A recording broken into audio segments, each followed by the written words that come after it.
And it baffles me how one of the biggest industries in the world and most important, some would argue not, but I would argue everyone needs to eat, so I would say it's pretty important.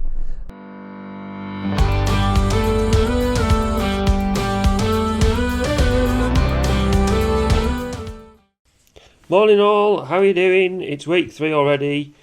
It seems to have come round in no time, to be fair. It's just 7:15, I'm just in the office doing a bit of work. I've got quite a bit going on this week. There's a load of stuff coming back from the galvanisers. There's calf prams coming back from the powder coaters. I've got a load of 3D printing to do for the calf prams. And also, James Rickard from Land Power TV is going to visit a couple of the weeder and transplanter customers to do some testimonial videos to help us sell that machinery. I'm quite excited to see what comes of that and what they say. So that'll be a good do.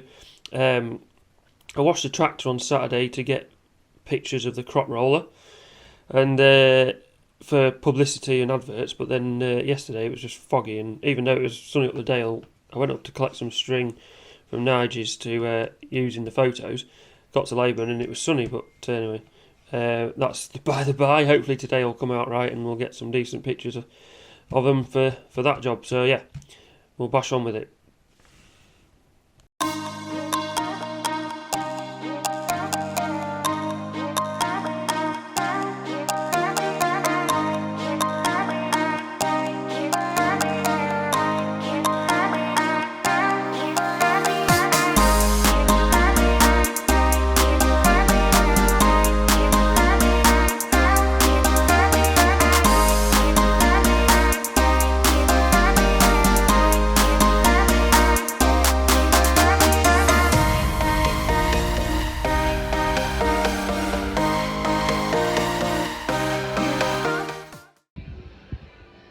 Gonna give this a go, seeing others getting away with it, see if it works. The weather's gone against me today. I washed this tractor on Saturday, hoping to get videos and pictures of the crop roller and compact front box, but in fairness it's probably worse today than it was yesterday. But anyway, we've had to get on with it because this tractor needs to go back to doing something useful and not just stay clean all the time. So this is the compact front box on the front of the tractor that also becomes a crop roller with the addition of the roller underneath and the twine racks on the sides. It means you can use it all year round rather than just having a crop roller when you're baling straw to press the straw down to go under the tractor. And the problem is, this is the problem with tractors in the UK. So in the UK we use hitches like this, that there, which reduces the clearance under the tractor. Most European tractors don't have this. If you look down the side of there, can you see all this here, right from the front there where them 2 pipes are, I don't know if it's there, all this lot here is the hitch, and that reduces, if you look all the way under there, that reduces your clearance for straw to go under the tractor by a good 5 inches. So that's the reason for the crop rollers, is to press it down so it will go under the hitches that we use. They're good hitches because it makes putting trays on dead easy, but it has a bit of a negative to it. When you've got a swath that's up here at the front of the tractor, you need to get it down to under there to get it under the tractor. It's a bit of a challenge, so hence the reason for the crop rollers. So yeah, I've had to just get on and get pictures regardless of the weather. Guaranteed tomorrow it'll be sunny again, won't it? just to annoy me, but never mind, you get on. One thing I said in my first video was that one of the reasons for doing these is to inspire people to look at agriculture engineering as a job. And it sounds very grand, noble and whatever you want to call it, but it's particularly frustrating for someone like me that when I go to fill a form in online, whether it be for a bank account or any number of things, and you get one of those lists of jobs, agriculture normally isn't on there, farming no. So agriculture engineering just doesn't, I've never filled a form in where it says agricultural engineering, and so I just end up putting other. And it baffles me how one of the biggest industries in the world and most yeah, important. Some would argue not, but I would argue everyone needs to eat, so I would say it's pretty important. And obviously, because I'm involved in it, I think it's quite important. Doesn't even register on most people's radar. It's just baffling to me. And I think things need, well, yeah.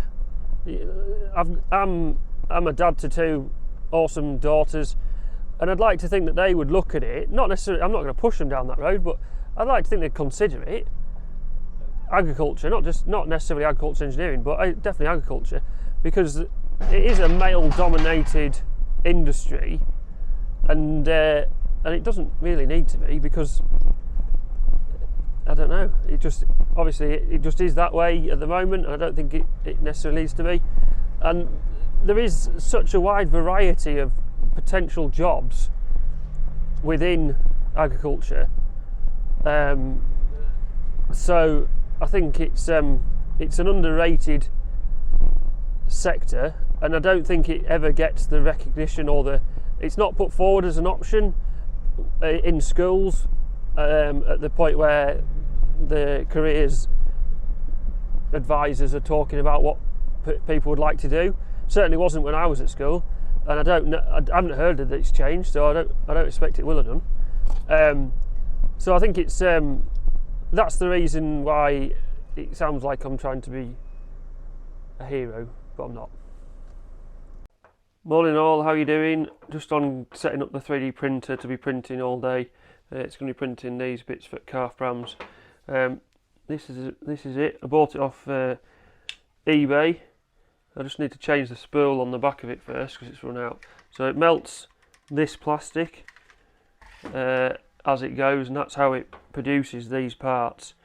It's melted plastic and just layer after layer.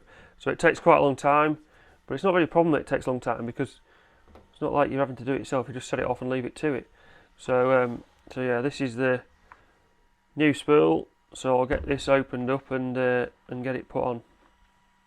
That's what I use. It's a spool of tough PLA black, and it goes on the back of here, and it comes off the spool up into this. This is a motor in here that feeds it in, and it goes up through that tube down into here, and then that feeds it to the printing head.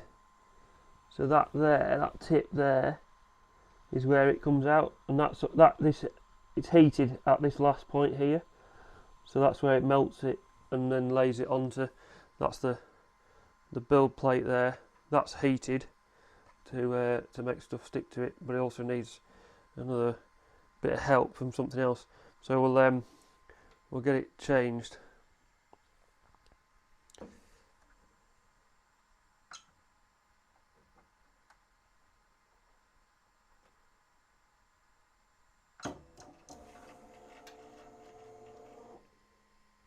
So that's to heat up this nozzle to then get what's in there to spill backwards to come out, and then you can change it.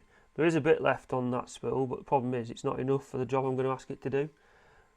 It's quite annoying if you set something off and it runs out, it doesn't know, and you end up with a half-finished project, and it's basically scrap. So yeah. So I put the spool on and I've put it into here, and you push that up, and then it opens up these wheels in here that allow it to drive through. So now if we go back to the front and tell it it's ready, tell it what it is. So now it starts feeding it really slowly through there, and if I press it, you see it just coming through there, and if I press it again, it starts feeding it quicker, and it'll get to the print head here.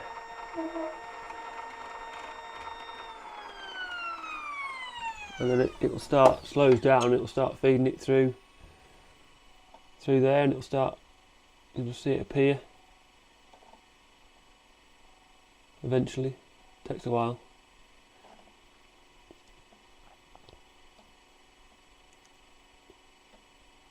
There you go. So that's it starting to come, and you leave it a bit till it gets job done. That's it. Right, we're ready.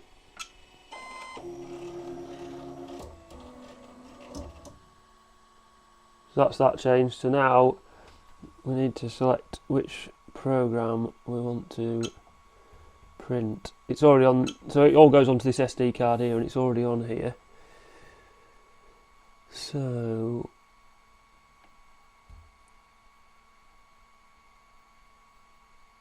that's the one we want. So basically it's saying it's 22 metres of material, it's going to take 15 hours, and that's the nozzle size. The nozzle being the print nozzle. One thing we have to do, well, a special ingredient is Pritt stick. It sounds ridiculous, but basically you have to cover this in Pritt stick. That's already on there, and that's what makes the plastic stick to the bed. If you don't do that, and the first layer doesn't stick properly, then you end up in a right mess, because it lets go and then it just starts walking around and you just end up with a right mess. So we'll just say go on that one. Now heating up, so it'll be heating up the printer head.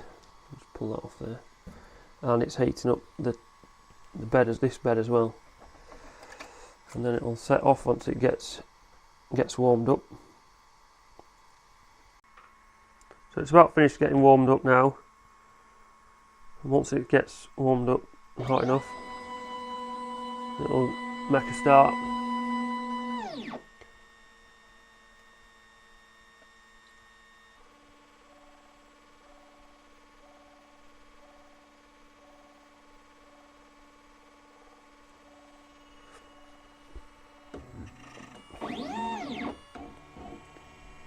If you look there, you can see it's just laying down the first part of the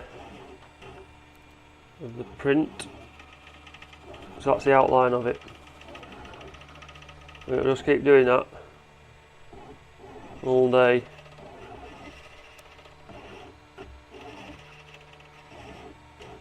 Till it gets finished.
Evening all, how are you doing? It's 8:15. I set this off this morning printing away, so that's what it's done today. It's not got a lot left, just a little bit there to get filled in. So it's saying, yeah, 2 hours left. So that's what it's got printed. So that's 1.5 sets of what's required. And you can see the fans have kicked in now. The fans on either side of the print head weren't on this morning. They come in after the first layer has been printed. So each layer is a very fine, thin layer of melted plastic that obviously joins together to the previous layer. So I've been to 2 farms. Well, I've been to a few farms today. One to measure the front linkage on some class tractors. The compact front boxes that we make, the brackets all fold up. The arms fold up differently on every front linkage. So we have to measure all the different tractors to make sure we're supplying the right brackets so it'll fit. And then I've been to the 2 rotary milking parlours. One was the one I was at last week that fitted Lactaligns to for them to try, and that's looking pretty good. and then I went to another, the one I was meant to go to last week but didn't get. That's a different brand of rotary milking pile, and the pipes are slightly different, so it's a bit unknown as to how it was going to go. You've just got to try it and see, and it went really well, so that was pretty awesome. So yeah, tomorrow morning I'm off to a dealer to measure another front linkage for a tractor, and yeah, got plenty of other jobs to get on with. Need to do some SOLIDWORKS work to get some files away to laser cutters to get that on the way. I've got 2 crop rollers to build for a customer in December, so I want to get that steel ordered, and I've got quite a bit of other stuff to get on with as well, so yeah.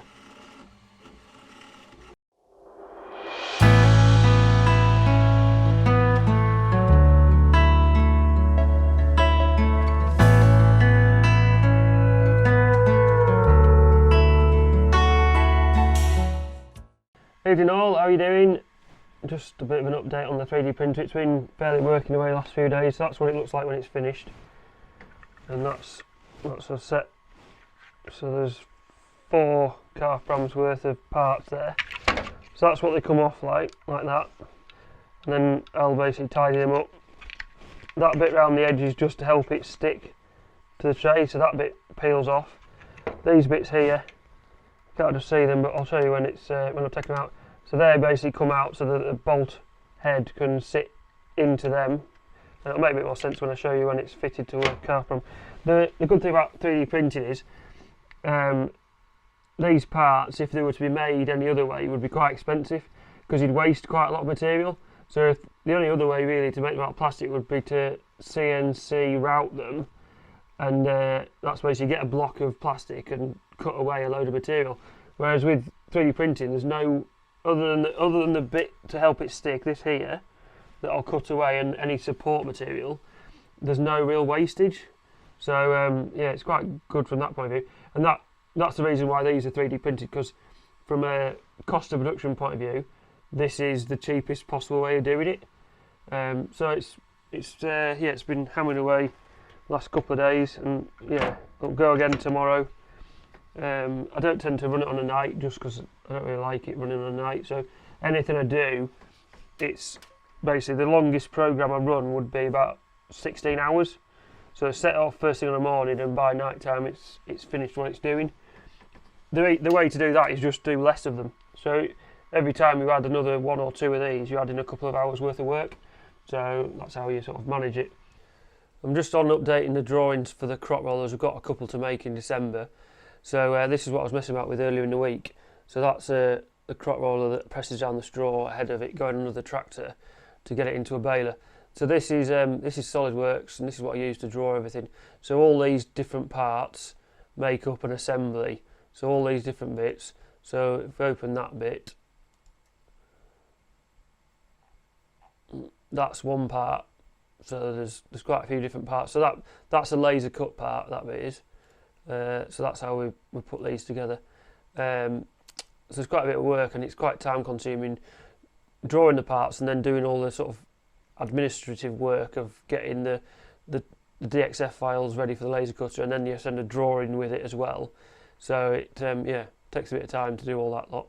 But what good thing about this is, like, if I want to alter anything, I can see how it's going to affect other parts.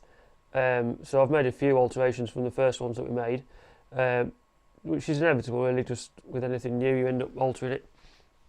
I'm doing that whilst watching the 2022 Country Music Association performances.